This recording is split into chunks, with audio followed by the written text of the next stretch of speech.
It's good.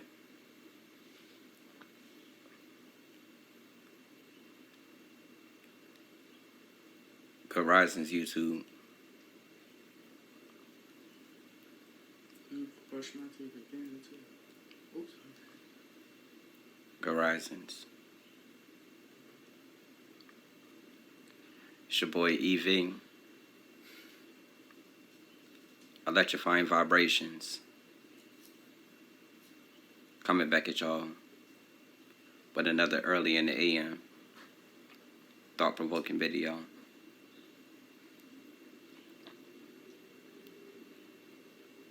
And then today's video, I'm going to get a little deeper on the topic of gang stalking, corrupt government gang stalking. This is for y'all TIs out there, the targeted individuals. And then today's video, I want to talk about the ultimate goal of gang stalking. What their true motives is, why they even set this program up, and why you're one of the main, factors of why it's even running. Okay. Now, as you guys can see, we live in a society nowadays where a lot of things are dark. A lot of things are very corrupt. There is really no such thing as good in today's society. And they try to tell you, oh, things are okay. Things are not okay.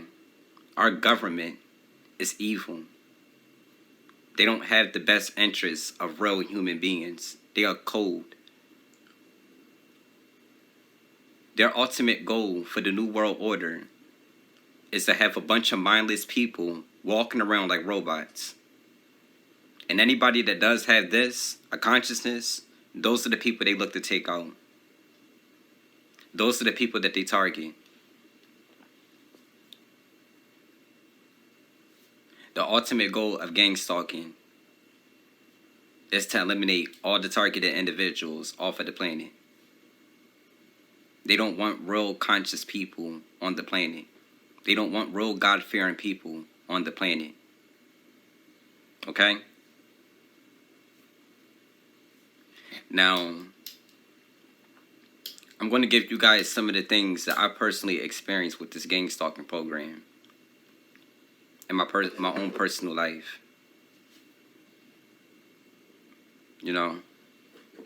Growing up, as I told you guys in the preview, I grew up in a household full of women. There was no male figures in my household. I had grandparents that I visited on a, week-to-week basis and stuff like that because my mom was very busy. And one side of my family, I could say, was very narcissistic. Narcissists. They're all about control. They want to control everything about you.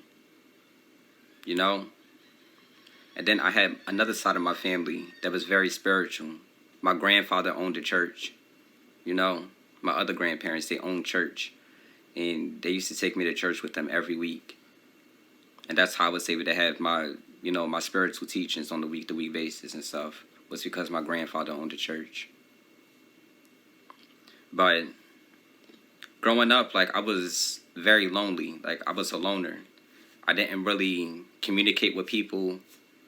I was really off to myself, And as I told you, people that are narcissistic, they're gossipers. They are people that have this idea of themselves that they're better than the world.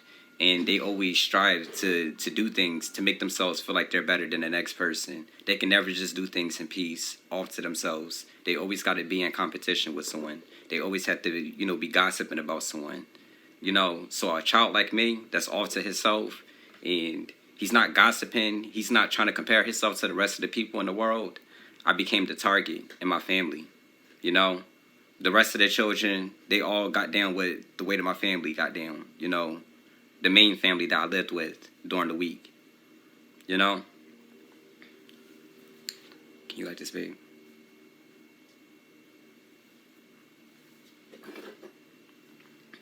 They were all about control.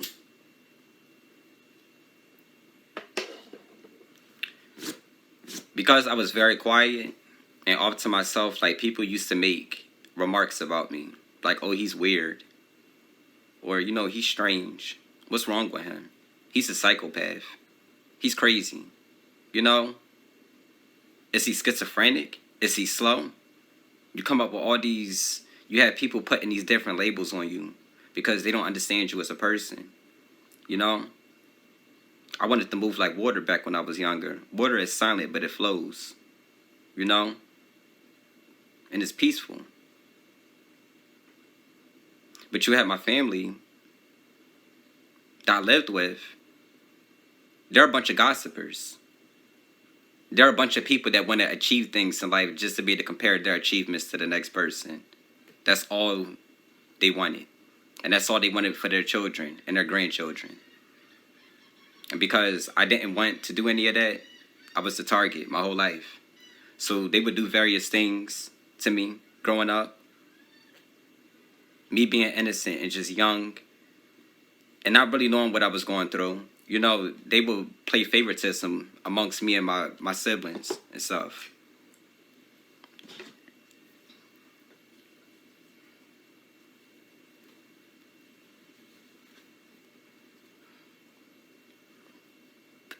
They play siblings. They play favoritism amongst me and my siblings. They'll buy one child a bunch of Christmas gifts. All the children a bunch of Christmas gifts. Give all the children money and then leave me out. You know? I'm like, what did I do wrong? You know? I'm quiet. I'm not disrespectful. I follow all the rules. You know? What did I do wrong? They keep doing things. You know, over time, every time you're walking around the house and stuff like that, you hear people laughing at you. You hear people talking about you in secret and private. And, you know, they do it because they know that you're going to hear it. And it's going to cause, you know, some kind of, you know, thoughts inside of you. You'll be thinking, like, is there something wrong with me? You know, like, what am I doing wrong? I'm quiet. They play psychological games with you. They always make you question yourself. They always make you question if you're doing anything wrong. You're not doing anything wrong. They're just demons looking to turn you like them. You know?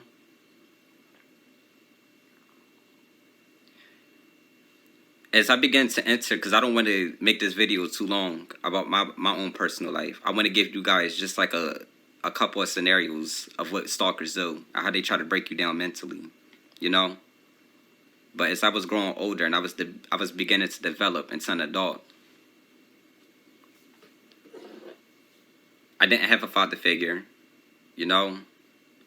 I went through a major depression at one point that kept me away from going out into the general public, you know? And I was just so busy trying to work on the things that was going on inside of myself, you know? I just knew that my family was going to understand that, you know?